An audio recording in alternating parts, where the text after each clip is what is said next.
Where are the mics? Order. Can we please get a roving mic? Thank you, Honorable Speaker. Yes. There are no mics here where we are. Exactly, I'm seeing that And we can't too. start a sitting without having mics because we are here to be the voice of the voiceless. So when the voice of the voiceless is voiceless, who's going to speak for people? There are no mics here.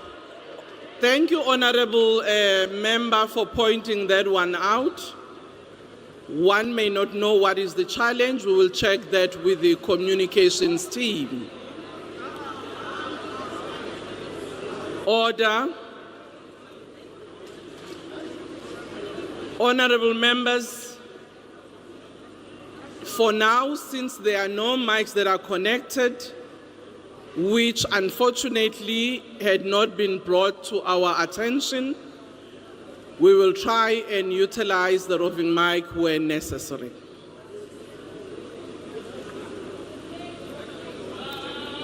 I have just had a consultation with all the whips of parties following a consultation with the leader of the government business.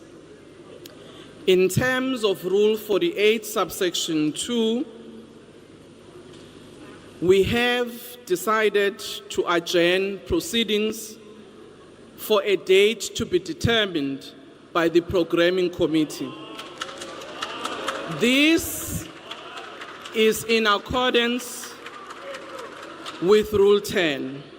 Honorable members, before we started the session, we were informed by the leader of government business, as it is the process in terms of the communications between ourselves and the executive, that while today we've been gathered here to actually have the Minister of Finance presenting the budget to this august House, that there has not been agreement in terms of parties in the executive to actually find one another in proposals of the budget.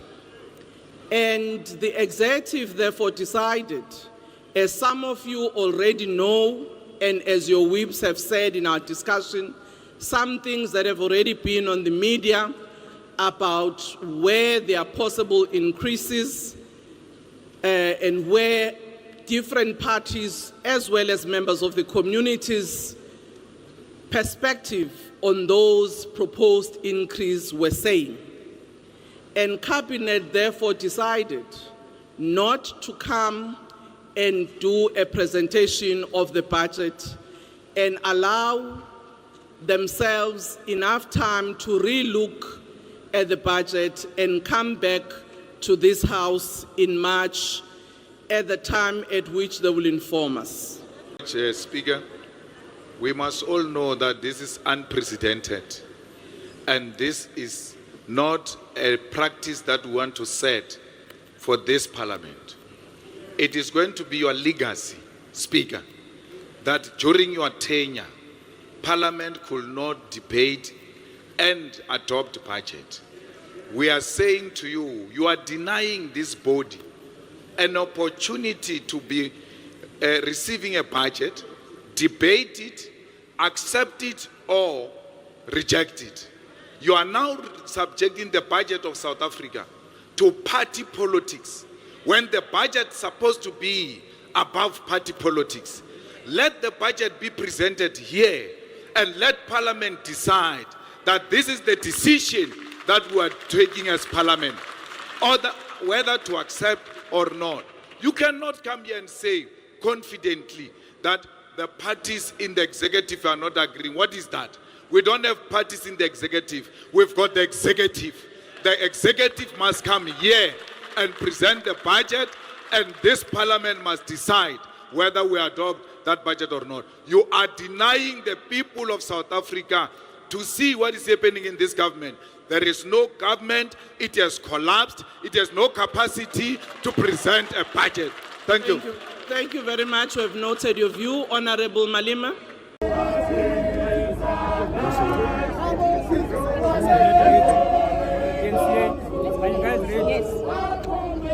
CIC, thank you very much for your time this afternoon. Do you agree with the decision to postpone the budget speech today based on what we've heard was the contention around VAT? Well, the postponement of budget today has rendered Parliament useless. It has got no authority because budget, whether you agree on it or not, you must bring it here so that it can be debated and ultimately adopted. So there is no government, because if you don't adopt budget, it's clear the government has collapsed. Today we have witnessed the government, National Unity, a coalition, grand coalition of DA and ANC, collapsing in front of South Africa. Something that we said to all of you, that it will not last. We will never agree to increase of 2% on VAT from 15% to 17%. And that's why they are scared to come here, because it will be rejected. So that was discussed, 2% increase on VAT, sir? It is on the budget proposal that was withdrawn, that he wants to increase the VAT from 15 to 17%. And that is where the fundamental disagreements are. And we said, bring it here.